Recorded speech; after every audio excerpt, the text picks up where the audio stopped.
ದೇವರು ವಾಕ್ಯದಲ್ಲಿ ನಾವು ನೋಡ್ತೇವೆ, ದೇವರು ನಮ್ಮನ್ನು ಯಾಕೆ ಇಟ್ಟಿದ್ದಾನಪ್ಪ ಅಂದರೆ ಸತ್ಕ್ರಿಯೆಗಳನ್ನು ಮಾಡುವುದಕ್ಕಾಗಿ ದೇವರು ಈ ಭೂಮಿ ಮೇಲೆ ಇಟ್ಟಿದ್ದಾನೆ. ಆಮೇನ್, ಹಲ್ಲೆಲೂಯಾ. ಹಾಗಾದರೆ ದೇವ್ರ ಮಕ್ಕಳೇ ಗಮನಿಸ್ರಿ, ದೇವರು ಮೋಶೆಯನ್ನು ಆರಿಸಿಕೊಳ್ಳುವಾಗ ಮೋಶೆಗೆ ಈ ರೀತಿಯಾಗಿ ಮಾತನಾಡ್ತಾನೆ. ಏನಂತಂದರೆ, ಮೋಶೆ ನೀನು ಹೋಗು, ಫರೋಹನನ ಬಳಿಗೆ ಹೋಗು, ನಾನು ನಿನ್ನನ್ನು ಫರೋಹನನಿಗೆ ದೇವರನ್ನಾಗಿ ನೇಮಿಸಿದ್ದೇನೆ. ಏನಾಗಿ ನೇಮಿಸಿದ್ದೇನೆ? ಯಾರಿಗೆ ಹೇಳ್ತಾರೆ ದೇವ್ರ ಈ ಮಾತು? ಮೋಶೆಗೆ ಹೇಳ್ತಾರೆ. ಏನಂತ ನೇಮಿಸಿದ್ದೇನೆ?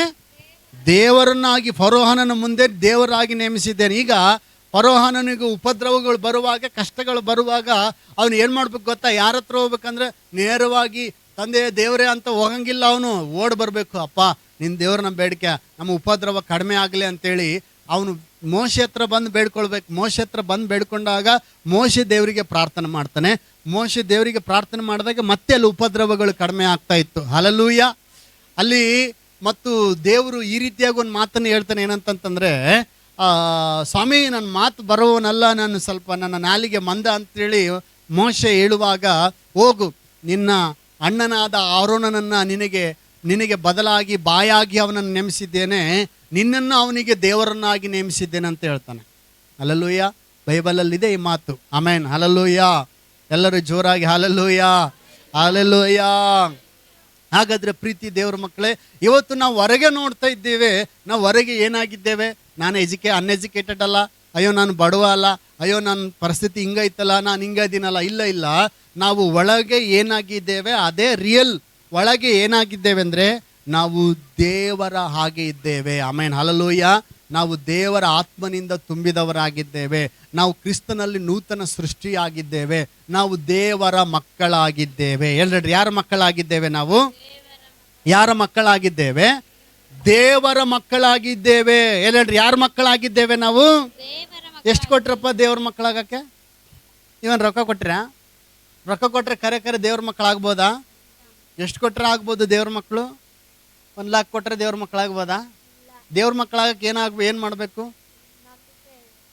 ಹೇಳ್ರಿ, ಇಷ್ಟು ತನಕ ಕೇಳಿದ್ರಲ್ಲ.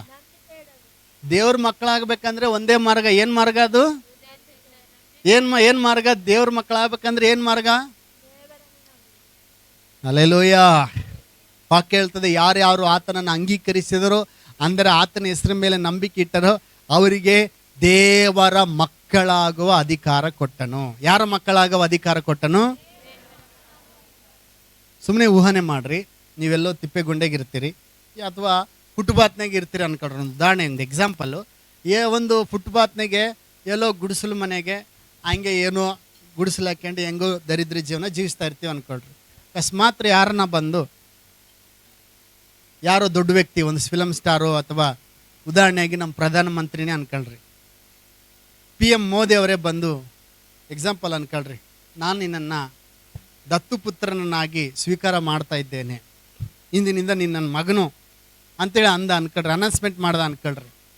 ಹೆಂಗಿರ್ತದೆ ನೀವು? ಅಲ್ಲೆಲ್ಲೋ ಹೆಂಗಿರ್ತದೆ? ನೀವು ಭಯಪಡ್ತೀರಾ? ನೀವು ಸಣ್ಣ ಸಣ್ಣ ವಿಷಯಕ್ಕೆ ಭಯಪಡ್ತೀರಾ? ಅಂಜ್ತೀರಾ ನೀವು? ನಾನು ಹಳೆ ಹುಡುಗ ಅಲ್ಲ, ಇವಾಗ ನಾನು ಸನ್ ಆಫ್ ಮೋದಿ ಅಂತೀರಿ. ಏನಂದರೆ ನಾನು ಯಾರು ಹೇಳು? Son of Modi. ನಾನು ಮೋದಿ ಮಗ. ಈಗ ಮೊದಲು ನಾನು ಬೇರೆ ಇದ್ದೆ, ಮೊದಲು ತಿಪ್ಪೆಗುಂಡೆಗಿದ್ದೆ, ಮೊದಲು ಫುಟ್ಪಾತ್ನಾಗಿದ್ದೆ, ಮೊದಲು ಗುಡಿಸಲು ಮನೆಗಿದ್ದೆ. ಈಗ ನನ್ನನ್ನು ಅವರೇ ಡಿಕ್ಲೇರ್ ಮಾಡಿದ್ದಾರೆ. ಏನಂತ? ನಾನು ಆರಿಸ್ಕೊಂಡಿಲ್ಲ, ಅವರೇ ನನ್ನನ್ನು ಆರಿಸ್ಕೊಂಡಿದ್ದಾರೆ ಮಗ ಅಂತ. ಯಾರು ಆರಿಸ್ಕೊಂಡಿದ್ದಾರೆ? ಅವರೇ ಆರಿಸ್ಕೊಂಡಿದ್ದಾರೆ. ಅವರೇ ಮಗ ಅಂತ ಆರಿಸ್ಕೊಂಡಿದ್ದಾರೆ. ಅವರೇ ನನ್ನನ್ನು ಸ್ವೀಕಾರ ಮಾಡಾರೆ. ಅವರೇ ಡಿಕ್ಲೇರ್ ಮಾಡಿಬಿಟ್ರೆ. ಅವರೇ ಹಕ್ಕು ಪತ್ರವಾಗಿ ಬಾಂಡ್ ಪೇಪರ್ ಬರ್ಕೊಂಡು ನನ್ನ ಆಸ್ತಿಗೆ ಇವನೇ ವಾರಸುದಾರ, ಇವನನ್ನು ನಾನು ದತ್ತು ಪುತ್ರನಾಗಿ ಸ್ವೀಕಾರ ಮಾಡಿದ್ದೇನೆ ಅಂತ ಅವರೇ ಡಿಕ್ಲೇರ್ ಮಾಡಿದ್ದಾರೆ ಅಂತೇಳಿ ನೀವೇನು ಮಾಡ್ತಾರೆ ಅಂದರೆ ಅವಾಗ ನಿಮ್ಮ ಸ್ಟೈಲ್ ಚೇಂಜ್ ಆಗ್ತತೆ. ಹಲ್ಲೆಲೂಯಾ. ನಿಮ್ಮ ನಡೆ ಚೇಂಜ್ ಆಗ್ತತೆ, ನಿಮ್ಮ ನುಡಿ ಚೇಂಜ್ ಆಗ್ತತೆ, ನೀವು ಆಡೋ ಮಾತು ಚೇಂಜ್ ಆಗ್ತತೆ, ನಿಮ್ಮ ಥಿಂಕಿಂಗ್ ಚೇಂಜ್ ಆಗ್ತತೆ. ಹಲ್ಲೆಲೂಯಾ.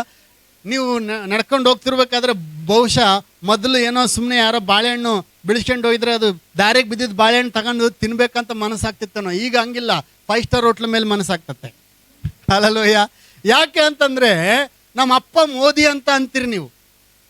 ಉದಾಹರಣೆ ಹೇಳ್ತಾ ಇದ್ದೀನಿ ನಾನು.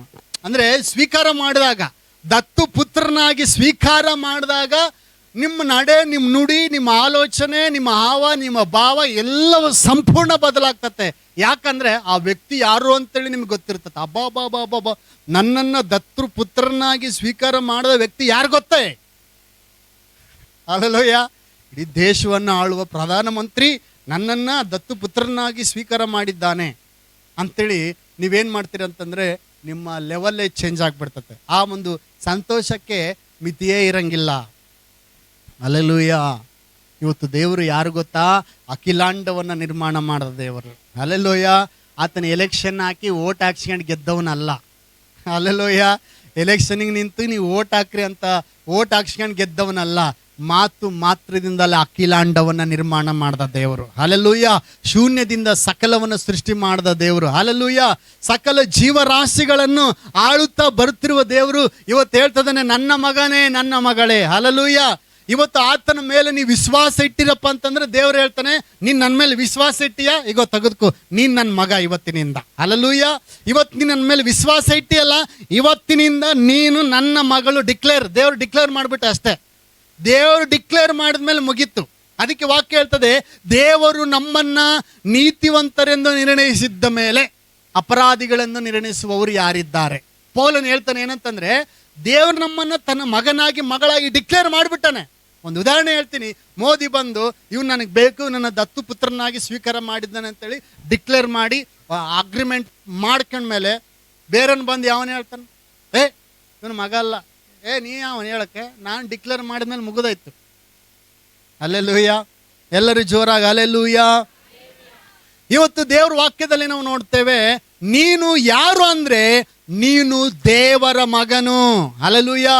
ನೀನು ದೇವರ ಮಗಳು. ಇದು ಹೇಗಾಯ್ತಂದ್ರೆ ಜಸ್ಟ್ ವಿಶ್ವಾಸದ ಮುಖಾಂತರವಾಗಿ. ಆಮೆನ್. ಹಲ್ಲೆಲೂಯಾ. ನೀನು ದೇವ್ರ ಮೇಲೆ ಯಾವಾಗಾದ್ರೆ ನಂಬಿಕೆ ಇಟ್ಟ್ಯೋ ಆವಾಗ ನೀನು ದೇವರ ಮಗನಾಗಿ ಮಗಳಾಗಿ ಬದಲಾದೆ. ದೇವ್ರ ವಾಕ್ಯ ಹೇಳ್ತದೆ, ಇವರು ಶರೀರದ ಇಚ್ಛೆಯಿಂದಲ್ಲ, ರಕ್ತದ ಸಂಬಂಧದಿಂದಲ್ಲ, ಪುರುಷ ಸಂಕಲ್ಪದಿಂದಲ್ಲ, ಯಾರು ಯೇಸು ಸ್ವಾಮಿ ಮೇಲೆ ವಿಶ್ವಾಸ ಇಟ್ಟಿದ್ದಾರೋ ಅವರು ದೇವರಿಂದಲೇ ಹುಟ್ಟಿದವರು. ಹಲ್ಲೆಲೂಯಾ. ಇಲ್ಲಿ ಯೇಸು ಸ್ವಾಮಿ ಮೇಲೆ ವಿಶ್ವಾಸ ಇಟ್ಟವರಿದ್ರೆ ಒಂದ್ಸಾರಿ ಕೈಗಳತ್ತ ಹೇಳ್ರಿ, ಹಲ್ಲೆಲೂಯಾ, ಹಲ್ಲೆಲೂಯಾ. ನಾನು ಹೇಳ್ದಂಗೆ ಹೇಳ್ರಿ, ನಾನು ದೇವರ ಮೇಲೆ ನಂಬಿಕೆ ಇಟ್ಟವನು, ನಾನು ದೇವರ ಮಗನಾಗಿದ್ದೇನೆ, ನಾನು ದೇವರಿಂದಲೇ ಹುಟ್ಟಿದ್ದೇನೆ, ನನ್ನ ಆತ್ಮ ದೇವರ ಆತ್ಮ ಒಂದಾಗಿದೆ, ನಾನು ಕ್ರಿಸ್ತನಲ್ಲಿ ನೂತನ ಸೃಷ್ಟಿಯಾಗಿ ಮಾಡಲ್ಪಟ್ಟಿದ್ದೇನೆ. ಹಲ್ಲೆಲೂಯಾ. ದೇವರ ಮಗನು, ದೇವರ ಮಗಳೆಂಬ ಧೈರ್ಯದಿಂದ ನೀನು ಹೋಗುವುದಾದ್ರೆ ಬೈಬಲ್ ವಾಕ್ಯ ಹೇಳ್ತದೆ, ನಾವು ದೇವರ ಹತ್ರ ಪ್ರಾರ್ಥನೆ ಮಾಡಿದ್ರೆ ಇದೇ ರೀತಿ ಪ್ರಾರ್ಥನೆ ಮಾಡಬೇಕು. ಏನಂತ ಗೊತ್ತಾ? ಭಿಕ್ಷಗಾರರು ಕೇಳ್ದಂಗೆಲ್ಲ ನಾವು ಕೇಳಬೇಕಾಗಿರೋದು ದೇವ್ರ ಹತ್ರ. ಕೆಲವರು ಕೇಳ್ತಾರೆ ಅಮ್ಮ, ದೇವ್ರ ಹತ್ರ ಹೆಂಗೆ ಕೇಳ್ತಾರೆ ಗೊತ್ತಾ? ಕೆಲವರು ಅಮ್ಮ ರೊಟ್ಟಿ ಇದ್ರೆ ಹಾಕ್ರಮ್ಮ. ಕೆಲವರು ಬರ್ತಾರೆ ಏನಂತಂದ್ರೆ, ಈ ರಂಜಾನ್ ಟೈಮ್ನಲ್ಲಿ ನಮ್ಮ ಮನೆಗೊಬ್ರು ಯಾರೋ ಬಂದಿದ್ರು, ಸ್ತೋತ್ರ, ಬಿರಿಯಾನಿ ಕೇಳ್ತಾ ಇದ್ರು. ಬಿರಿಯಾನಿ ಸೈನ್ ಅಮ್ಮ ಖೈರಾ ದಾಲ್ಮಾ, ಬಿರಿಯಾನಿ ರೈತ ದಾಲ್ಮಾ ಅಂತ. ನಾನಂದೆ, ಅಮ್ಮ ಬಿರಿಯಾನಿ ಮಾಡಿಲ್ಲ, ಅನ್ನ ಸಾರು ಐತೆ ನಮ್ಮ ಮನೆಗೆ, ನಾವು ಮುಸ್ಲಿಮ್ ಅಲ್ಲ, ಬೇಕಂದ್ರೆ ಕೊಡ್ತೀನಿ ಅನ್ನ ಸಾರು ಅಂತೇಳಿ ಅನ್ನ ಸಾರು ಕೊಟ್ಟು ಕಳಿಸಿದ್ವಿ ನಾವು. ಹಲ್ಲೆಲೂಯಾ. ಎಲ್ಲರೂ ಜೋರಾಗಿ ಹಲ್ಲೆಲೂಯಾ. ದೇವ್ರ ಮಕ್ಕಳೇ ಗಮನಿಸ್ರಿ, ನಾವು ದೇವ್ರ ಹತ್ರ ಪ್ರಾರ್ಥನೆ ಮಾಡುವಾಗ ಎಂಥ ಅಧಿಕಾರದಿಂದ ಪ್ರಾರ್ಥನೆ ಮಾಡ್ಬೇಕಂದ್ರೆ ಮಗನು ಮಗಳೆಂಬ ಅಧಿಕಾರದಿಂದ ಪ್ರಾರ್ಥನೆ ಮಾಡಬೇಕು. ಹಲ್ಲೆಲೂಯಾ. ಕೆಲವರಿಗೆ ಪ್ರಾರ್ಥನೆ ಮಾಡುವಾಗ ನಮಗೆ ನಂಬಿಕೆಯಿಂದ ನಾವು ಪ್ರಾರ್ಥನೆ ಮಾಡ್ಬೇಕಂದ್ರೆ, ಈಗ ಉದಾಹರಣೆ ಅನ್ಕೊಳ್ರಿ, ನಿಮ್ಮ ಮಕ್ಕಳಿದ್ದಾರೆ, ಪೆನ್ಸಿಲ್ ಬೇಕಾಗಿರ್ತತೆ, ಅಥವಾ ಅದಕ್ಕೆ ಚಾಕ್ಲೇಟ್ ತಿನ್ನೋ ಆಸೆ ಆಗಿರ್ತತೆ, ಅಥವಾ ಅದಕ್ಕೆ ಏನಾದರೂ ಪುಸ್ತಕ ಬೇಕಾಗಿರ್ತತೆ. ಏನು ಗೊತ್ತಾ? ಪಕ್ಕದ ಮನೆಯವ್ರ ಹತ್ರ ಹೋಗಿ ಡ್ಯಾಡಿ ಡ್ಯಾಡಿ ಡ್ಯಾಡಿ ಡ್ಯಾಡಿ ನನಗೆ ಚಾಕ್ಲೇಟ್ ಬೇಕಂತ ಜೋಬನೆ ಕೈ ಹಾಕ್ತತ? ಮಗು ಹಾಕ್ತಾರೇನ್ರಿ? ಹಾಕಲ್ಲ. ಯಾಕೆ? ಅದೇ ತಂದೆ ಅಲ್ಲಿ ಕುಳಿತರು ನಮ್ಮ ತಂದೆ ಅಂತ ಅದಕ್ಕೆ ಕನ್ಫರ್ಮ್ ಇದ್ದಾಗ ಏನು ಮಾಡ್ತತೆ? ಸೀದಾ ಹೋಗಿ daddy daddy daddy ice cream ಬರ್ತೈತೆ, ಅಲ್ಲಿ ಗಲ್ಲೆಗೆ ಐಸ್ ಕ್ರೀಮ್ ಹೋಗ್ತೈತೆ, ಐಸ್ ಕ್ರೀಮ್ ಕೊಡು ಡ್ಯಾಡಿ, ಪ್ಲೀಸ್ ಡ್ಯಾಡಿ ಕೊಡಿಸಿ ಡ್ಯಾಡಿ ಅಂತೇಳಿ ತಗೊಂಡು ಹೋಗ್ತತೆ. ನನಗೆ ಐಸ್ ಕ್ರೀಮ್ ಬೇಕು ಡ್ಯಾಡಿ ಅಂತತೆ. ಅಥವಾ ಪೆನ್ಸಿಲ್ ಬೇಕಾದಾಗ ಡ್ಯಾಡಿ ನನಗೆ ಪೆನ್ಸಿಲ್ ಇಲ್ಲ, ಪೆನ್ಸಿಲ್ ತಂದ್ಕೊಡು ಡ್ಯಾಡಿ ಅಂತತೆ. ಪಕ್ಕದ ಮನೆ ಹತ್ರ ಕೇಳ್ತತ್ತ? ಅದೇ ಅದು ತನ್ನ ತಂದೆ ಅಂತೇಳಿ ಕನ್ಫರ್ಮ್ ಆದಾಗ ಅದು ಯಾವ ಸಂಕೋಚ ಇಲ್ಲ. ಹಲ್ಲೆಲೂಯಾ. ಯಾವ ಸಂಕೋಚ ಇಲ್ಲದೆ, ಯಾವ ಭಯ ಇಲ್ಲದೆ, ಯಾವುದು ಇಲ್ಲದೆ ಅದು ಧೈರ್ಯವಾಗಿ ಬರ್ತತೆ. ತಂದೆ ಹತ್ರ ಕೇಳ್ತತೆ, ಡ್ಯಾಡಿ ನನಗೆ ಪೆನ್ಸಿಲ್ ಬೇಕು, ಪೆನ್ಸಿಲ್ ಖಾಲಿ ಆಗತ್ತೆ. ನನಗೆ ನೋಟ್ಬುಕ್ ಬೇಕು, ನನಗೆ ಇದು ಬೇಕು. ಅದಕ್ಕೆ ಯೇಸು ಸ್ವಾಮಿ ಈ ರೀತಿಗೆ ಹೇಳ್ತಾರೆ ಏನಂತಂದರೆ, ನೀವು ತಂದೆಯನ್ನು ಬೇಡಿಕೊಳ್ಳಿರಿ. ಹಲ್ಲೆಲೂಯಾ. ಯಾವ ರೀತಿಯಾಗಿ ಬೇಡಿಕೊಳ್ಳ್ರಪ್ಪ ಅಂತಂದರೆ, ತಂದೆಯು ಅಂದರೆ ಒಂದು ಮಗನು ತಂದೆಯನ್ನು ಯಾವ ರೀತಿಯಾಗಿ ಬೇಡಿಕೊಳ್ತಾನೋ ಆ ರೀತಿಯಾಗಿ ಬೇಡಿಕೊಳ್ಳಬೇಕು. ನೀವು ನಿಮ್ಮ ಮಕ್ಕಳಿಗೆ ರೊಟ್ಟಿಯನ್ನು ಕೇಳಿದ್ರೆ ಕಲ್ಲು ಕೊಡ್ತೀರಾ? ಕಲ್ಲು ಕೊಡೋಂಗಿಲ್ಲ. ಒಂದು ವೇಳೆ ಮೀನು ತಿನ್ನಂಗಾಗತ್ತೆ ಅಂತ ಕೇಳಿದ್ರೆ ನೀವು ಹಾವು ತಗೊಂಡು ಕಟ್ ಮಾಡಿ ತಿನ್ನು ಅಂತೀರಾ? ತಲೆ ಕೊಡ್ತೀರಾ? ಕೊಡಂಗಿಲ್ಲ. ನೀವು ನಿಮ್ಮ ಮಕ್ಕಳು ಏನು ಇಷ್ಟಪಡ್ತಾರೋ ಅದನ್ನೇ ಕೊಡ್ತೀರ. ಅಂದರೆ ನೀವೇ ಅಂಥದನ್ನು ಕೊಡಬೇಕಾದ್ರೆ ಪರಲೋಕದಲ್ಲಿರುವವನು ಯಾರು ಹೇಳ್ರಿ? ಪರಲೋಕದಲ್ಲಿರುವವನು ತಂದೆಯಾಗಿದ್ದಾನೆ. ಹೇಳ್ರಿ, ಪರಲೋಕದಲ್ಲಿರುವವನು ನಮ್ಮ ತಂದೆಯಾಗಿದ್ದಾನೆ. ಹಲ್ಲೆಲೂಯಾ. ಹೌದು, ಆತನು ಭಯಂಕರನೇ. ಹೌದು, ಆತನು ಸೃಷ್ಟಿಕರ್ತನೇ. ಹೌದು, ಆತನು ಬೆಂಕಿಯ ಕಣ್ಣುಳ್ಳವನೇ. ಹೌದು, ಆತನು ಭಯಂಕರನೇ ಲೋಕಕ್ಕೆ. ಹಲ್ಲೆಲೂಯಾ. ಆದರೆ ನನಗೆ ಆತನು ತಂದೆಯಾಗಿದ್ದಾನೆ. ಹೇಳ್ರಿ, ನನಗೇನಾಗಿದ್ದಾನೆ ಆತನು? ಈಗ ಲೋಕದಲ್ಲಿ ಯಾರೋ ಒಬ್ಬ ದೊಡ್ಡ ವ್ಯಕ್ತಿ ಇರ್ತಾನಂತ ತಿಳ್ಕೊಳ್ರಿ. ಅವನು ಸ್ಕೂಲಿಗೆ ಮಾಸ್ಟರ್ ಇರ್ಬೋದು, ಸ್ಟೇಷನಿಗೆ ಪೊಲೀಸ್ ಇರ್ಬೋದು. ಮಕ್ಕಳಿಗೆ ಏನಾಗಿದ್ದಾನೆ? ತಂದೆನೇ ಆಗಿದ್ದಾನೆ. ಒಂದು ವೇಳೆ ಮಕ್ಕಳು ಬಂದು SP ಸಾಹೇಬ್ರೇ ಒಳಗೆ ಬರ್ಬೋದಾ ಅನ್ಕೊಂಡು ಬರ್ತತ್ತ ಅದು ಮಗು? ಏನು ಅನ್ಕೊಂಡು ಬರ್ತತೆ?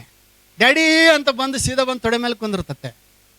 ಬೇರೆಲ್ಲ SP ಸಾಹೇಬ್ರವರು ಏನಿದು ಸೀದಾ ಬಂದು ತೊಡೆ ಮೇಲೆ ಕುಂದಿರ್ತತಿ ಇದು ಮಗು. ಹಲೋ, ಅವ್ರು ಲೋಕಕ್ಕೆ SP ಸಾಹೇಬ ಆಗಿರ್ಬೋದು, ಆದರೆ ನನಗೆ ತಂದೆ. ಅಲ್ಲಲ್ಲೋ, ನನಗೇನಾಗಿದೆ? ತಂದೆ. ಆತನು ನಮ್ಮ ದೇವರು ಭಯಂಕರನು ನಿಜ, ಆತನ ಅಧಿಕಾರವುಳ್ಳವನು ನಿಜ, ಭಯಂಕರನಾದ ದೇವರು, ಸರ್ವಶಕ್ತನಾದ ದೇವರು ನಿಜ. ಆದರೆ ನಮಗೆ ಆತನು ತಂದೆಯಾಗಿದ್ದಾನೆ. Amen, hallelujah. ವಾಕ್ಯ ಹೇಳ್ತದೆ, ದೇವರು ನಮ್ಮೆಲ್ಲರಿಗೋಸ್ಕರ ಉಳಿಸಿಕೊಳ್ಳದೆ ತನ್ನ ಮಗನನ್ನೇ ಕೊಟ್ಟ ಮೇಲೆ ಸಮಸ್ತವನ್ನು ದಯಪಾಲಿಸದೆ ಇರುವನೇ. ಹಲ್ಲೆಲೂಯಾ. ನಮ್ಮನ್ನು ಇಷ್ಟು ಪ್ರೀತಿ ಮಾಡ್ದ ಆ ತಂದೆ ಅಂದರೆ ನಮ್ಮೆಲ್ಲರಿಗೋಸ್ಕರ ಅಮೂಲ್ಯವಾದ ಆ ಜೀವವನ್ನೇ ಯೇಸು ಸ್ವಾಮಿ ಕೊಟ್ಟುಬಿಟ್ನು. ಆಮೇನ್, ಹಲ್ಲೆಲೂಯಾ. ಪ್ರಾಣವನ್ನು ಕೊಟ್ಟ ಮೇಲೆ ಸಮಸ್ತವನ್ನೇ ಕೊಡದೆ ಇರ್ತೀನ? ಹಲ್ಲೆಲೂಯಾ. ಈಗ ನಾನು ನಿನಗೋಸ್ಕರ ಪ್ರಾಣ ಕೊಡೋಕೆ ರೆಡಿ ಆದಮೇಲೆ ನನ್ನ ಹತ್ರ ಇರೋದು ಮೊಬೈಲೋ, ನನ್ನ ಹತ್ರ ಇರೋದು ಗಾಡಿನೋ, ನನ್ನ ಹತ್ರ ಇರೋದು ಏನೋ ವಸ್ತುನೋ ಕೊಡ್ಲಂಗಿರ್ತೀನ? ಅಂದರೆ ನಿನ್ನನ್ನು ನಾನು ಅಷ್ಟು ಪ್ರೀತಿ ಮಾಡುವಾಗ, ಪ್ರಾಣಕ್ಕಿಂತ ಹೆಚ್ಚಾಗಿ ನಿನಗೋಸ್ಕರ ಪ್ರಾಣ ಕೊಡೋಕ್ಕೆ ರೆಡಿ ಆದಾಗ ನಾನು ವಸ್ತುನ ಇಲ್ಲಪ್ಪ ನಾ ಕೊಡಲ್ಲ ಅಂತಿನ? ನಾನು ಅನ್ನಲ್ಲ. ನನ್ನದೆಲ್ಲ ನಿನ್ನದೇ. ಹಲ್ಲೆಲೂಯಾ. ದೇವರು ಹೇಳ್ತಾನೆ, ನನ್ನದೆಲ್ಲ ನಿನ್ನದೇ. ಈ ಒಂದು ಮನೋಭಾವ ನಮ್ಮಲ್ಲಿ ಬಂದಾಗ ನಮ್ಮ ಯೋಚನೆಗಳು ಬದಲಾಗ್ತದೆ. ಅದಕ್ಕೆ ನಾನು ಯಾವಾಗ ಹೇಳ್ತೀನಿ, ತಪ್ಪಿ ಹೋದ ಮಗನದ ಒಂದು ವಚನ ನನಗಿಷ್ಟ.